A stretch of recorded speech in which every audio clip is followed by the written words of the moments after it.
Something I'm keen to touch on as well, just because you've come through an interesting evolution of rugby as a whole, is alcohol culture in it. Where do you think its place is now in rugby, and what do you think still needs to change, or does anything need to change?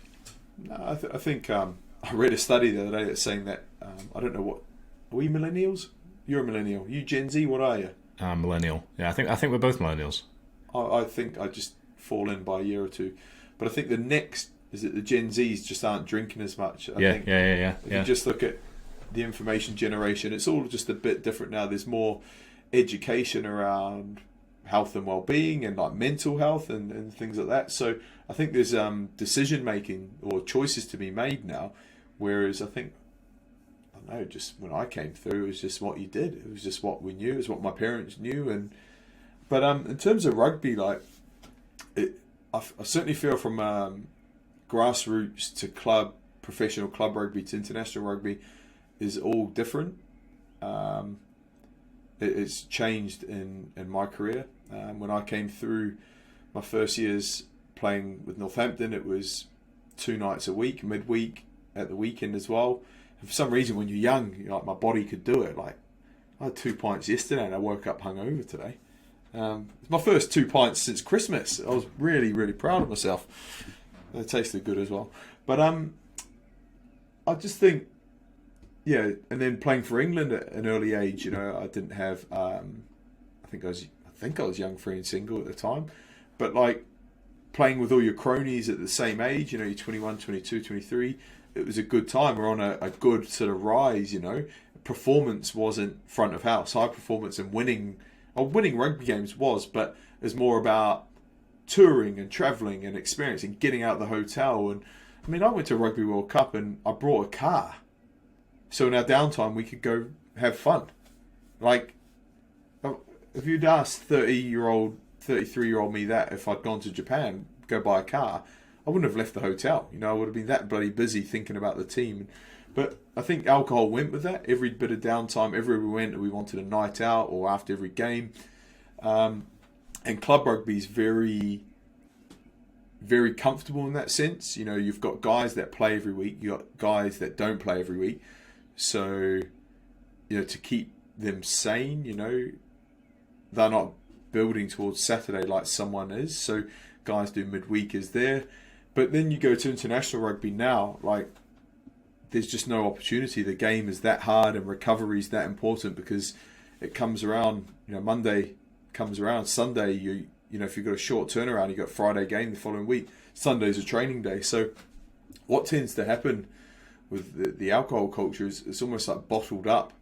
And at the end of a campaign is like, you have a bit of a blowout. And I remember even on those as a captain, I'd have my wife with me and I'd be there thinking, I'd sit in the corner, have a couple of Peronis, and just watch because I didn't want anything to go wrong. I didn't want any trouble. I didn't want anyone to get, or if anyone was too pissed, I'd need to kind of get an arm around them, get security to get them home, So like even my sort of attitude towards it, I was still thinking about not fucking up because if something had happened on the piss on my watch, it would have fallen on my shoulders, So that's sort of the essence of the question for me is that with the games being so marginal in professional and international rugby these days, and with all the notions on performance and all those little 0.5%, 1%ers, it's just interesting to me. I think alcohol culture in rugby has a fantastic place in terms of community building. It's got its negatives, I'm sure some people will argue, but I think at the top level that you played at, I was just fascinated to hear where its place was when all these tiny little wins are being accrued over time to equal that performance on the day when it matters.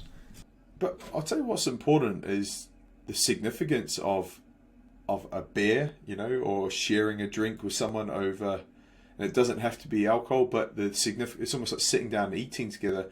I think the kind of classic cheers with a mate after a game is quite significant because you need to acknowledge that moment of working all week, putting your body through hell all week, and then putting your body through hell for a game. For what? Win, lose, you kind of need to acknowledge that moment. So I think the significance of clinking glasses or even if it's waters, protein shake, whatever it is, just that significance of that moment is huge. But I'll tell you one thing about Eddie. We went from Martin Johnson to boozy, amateur, kind of good fun culture, to Stuart Lancaster, which was clinical, like no alcohol. There was actual rule, like there's no drinking. It was controlled. And then Eddie came in and said, well, there's non-negotiables on the rugby field. I'm the coach. I'm going to work with you guys, and I want it to be this way. But off the field, it's your team. You do what you want. If you want to drink, you drink. If you don't want to drink, you don't drink. If you want to go do that, you do that. You can do what you want. It's your team. So basically, that fell with me, and he basically said, "Oh, we're going to have a social tonight, or in our down weeks in Kensington, where in between the Six Nations, there's a couple of fellow weeks." We would break up into 4s and 5s and go to pubs. He would force drinking sessions. Not drinking sessions, but I think it's almost like if you tell someone they can't have something, they want it. And like, I'm a fat kid, so if you tell me I can't have cake, like I've seen this in camp with many a player. Davey Wilson, big boy from Newcastle. Like the Moose. There's no pudding, no cake, nothing sweet at training. And guess what? These guys live at home, 10 months of the year where they have biscuits and they can have a pudding. But then you go into this environment where for 2 months you're not allowed it. So, yeah, they go and they eat their broccoli, their chicken, and then they drive down the road to M&S or Waitrose or Co-op, and they buy like 20 quid's worth of shit and go sit in their room and eat it. Whereas Eddie did the same thing. He put boxes of celebrations on tables. We had pudding most nights. And for me, for someone who... I love eating. I love cakes. I love sugar. Like, I would then make a good decision at the table. Instead of eating a whole pack of biscuits in my room, I'd have a tiny slice of dessert, or So you'd kind of, scratch the itch, but make a good decision around it. And it's the same thing with alcohol. Like, if you say guys can't go out, they can't do this, they can't do that. That's where you get like a player going, oh, I'm going to go out, I really want to go out, and then they sneak out the fire exit and they take 2-3 players with them, and then you hear a newspaper story about like 3 players out in the piss on tour. So you're constantly providing opportunity for guys to have a drink or to be social and be out and dine out, just to get out of the bubble.